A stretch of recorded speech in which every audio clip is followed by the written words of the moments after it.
Hello दोस्तों बात करेंगे आज ऐसे प्रोडक्ट के बारे में, ऐसे ब्रांड के बारे में जो दुनिया में आज तक उससे रिलेटेड जितने भी प्रोडक्ट बने हुए हैं और बन के गए हैं, कोई और कंट्री का प्रोडक्ट या और कोई सी सिमिलर मिलता जुलता प्रोडक्ट इसको बीट नहीं कर पाया। दोस्तों आज बात करेंगे उस एनर्जी ड्रिंक की जिसका नाम है रेड बुल। दोस्तों आज हम आपको रेड बुल की कहानी बताने वाले हैं। दोस्तों रेड बुल का जो कैन है इसके ऊपर एक डिस्क्रिप्शन लिखा हुआ है जहां पर उस पर सारी चीजें आपको एक एक करके बताई गई है कि इसमें कौन कौन सा ऐसा चीज यूज हुआ है और कौन कौन सी चीज इसमें डाला गया है। उसी के नीचे आपको मिल जाएगा कि ये मेड इन ऑस्ट्रेलिया है, लेकिन सच्चाई ये नहीं है। सच्चाई ये है कि इस वक्त ये ऑस्ट्रेलिया कंपनी का है, लेकिन इसके पीछे ये ऑस्ट्रेलिया का नहीं था, ये था थाईलैंड का। दोस्तों आज हम इसी पर बात करेंगे और इसी के बारे में हम बताएंगे। असल में ऑस्ट्रेलिया का नहीं है, ये है थाईलैंड का। कुछ कारणों की वजह से, कुछ बिजनेस की वजह से ये कंपनी थाईलैंड से ऑस्ट्रेलिया शिफ्ट हो गई। आज उसी विषय पे बात करेंगे। दोस्तों साल था 1956 का और जगह थी थाईलैंड, और थाईलैंड के अंदर एक व्यक्ति रहता है जिसका नाम रहता है चलेओ। चलेओ एक फार्मा मेडिकल से रिलेटेड कंपनी में काम करते हैं और वो कंपनी ऐसी थी कि वो मेडिकल से रिलेटेड प्रोडक्ट पर काम करती थी, उसको बनाती थी और उसी के अंदर कुछ ड्रिंक्स के भी काम होते थे और वहीं पर ये एज ए एम्प्लॉय काम करते थे। और वहीं से चलेओ सीखते हैं ड्रिंक के बारे में और ये प्रोडक्ट के बारे में, क्योंकि चलेओ को उस समय मालूम था कि थाईलैंड के अंदर जापान की एक एनर्जी ड्रिंक रहती थी, वो उस समय बड़ी धूम से चलती थी और वो लोग बड़े ही चाव से पीते थे। जो यंग थे और जो मजदूर तबका था, जो ड्राइवर था, उस समय ये थाईलैंड के अंदर जापान की एक एनर्जी ड्रिंक बहुत धूम से चलती थी। उसी को देखकर ये चेलाओ के अंदर एक ख्याल आता है, एक थॉट आता है, हम भी इस थाईलैंड कंट्री के अंदर एक एनर्जी ड्रिंक लॉन्च करें और एक एनर्जी ड्रिंक प्रोजेक्ट पर काम करें।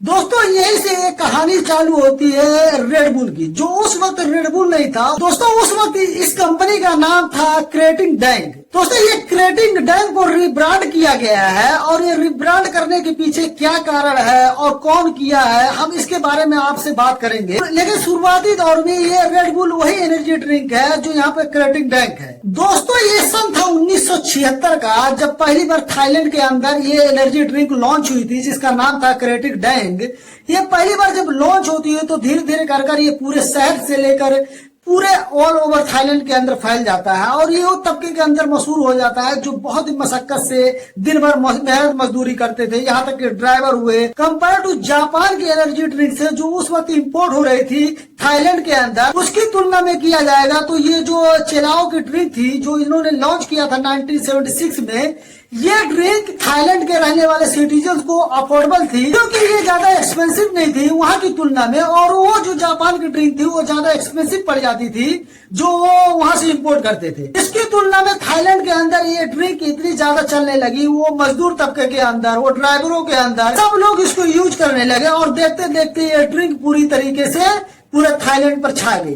लेकिन दोस्तों कुछ सालों के बाद में इसकी कहानी पलटती है और एक क्रिएटिंग डैंग जब ये रिब्रांड होता है, ये कन्वर्ट होता है एक ऐसे ब्रांड में जिसका नाम रेड बुल होता है। दोस्तों ये साल था 1982 का, जब एक व्यक्ति जो ऑस्ट्रेलिया का सिटीजन था, ऑस्ट्रेलिया से आता है थाईलैंड में, और ये व्यक्ति किसी पर्टिकुलर कंपनी का मार्केटिंग डायरेक्टर रहता है जो ये थाईलैंड में आता है अपने किसी बिजनेस से रिलेटेड में, जिसका नाम था डीट्रिच।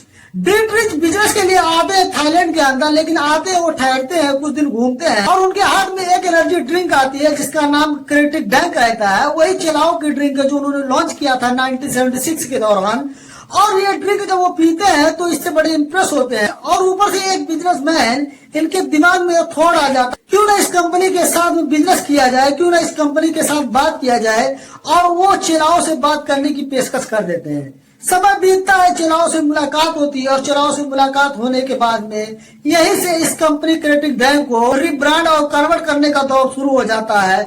और यहाँ पर चेलाओ और डीट्रिच के अंदर एक समझौता होता है, जो समझौता 50-50% पर होता है और यहीं से निकल कर जाता है ऑस्ट्रेलिया के अंदर। और जब ये ऑस्ट्रेलिया कंट्री के अंदर ये लॉन्च करते हैं तब इनको इतना होप नहीं रहता कि ये प्रोडक्ट एक दिन पूरे वर्ल्ड वाइड पर, पूरी दुनिया पर राज करेगा, पूरी दुनिया के अंदर इसकी मार्केटिंग होगी, पूरी दुनिया के अंदर इसको लोग कंज्यूम करेंगे। दोस्तों ये डीट्रिच जब ऑस्ट्रेलिया कंट्री के अंदर इसको लेकर जाते हैं, इसको लॉन्च करते हैं, तब ये रेड बुल का जब नाम देते हैं तो ऐसा नहीं कि रेड बुल का सिर्फ नाम ही चेंज करते हैं, इसके अंदर बहुत ऐसी चीजें हैं जिसकी क्वांटिटी ज्यादा थी, जिसके अंदर कुछ जोड़ना था, जिसके अंदर कुछ कम करना था, वो सब करने के बाद में जब ये रेड बुल का नाम देकर जब ये पूरे ऑस्ट्रेलिया कंट्री के अंदर चलने लगती है, इसकी मार्केटिंग होने लगती है, लोग इसको कंज्यूम करना चालू कर देते हैं, लोग इसको सेल करना, लोग इसको लेना चालू कर देते हैं। दोस्तों जब ऑस्ट्रेलिया कंट्री के अंदर जब रेड बुल पूरी तरीके से रन करने लगता है तब ये डिट्रिच के अंदर ये ख्याल आता है क्यों ना इसको और कंट्री के अंदर निकाला जाए। तो ये लॉन्च करते हैं पहली बार ऑस्ट्रेलिया के बाहर, ये पहली बार हंगरी कंट्री के अंदर ये लॉन्च करते हैं 1994 के अंदर,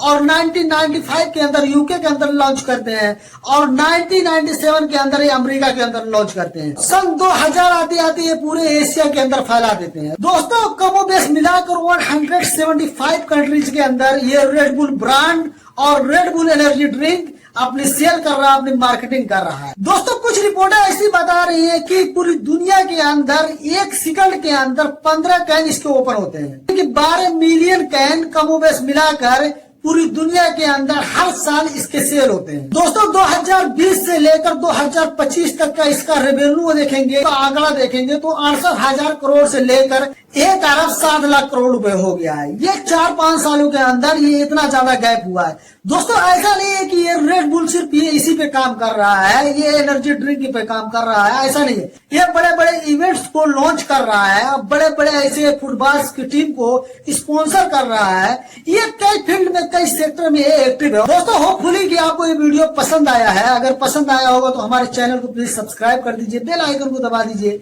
मिलते हैं किसी नेक्स्ट वीडियो में नेक्स्ट टॉपिक के साथ, तब तक के लिए थैंक यू सो मच।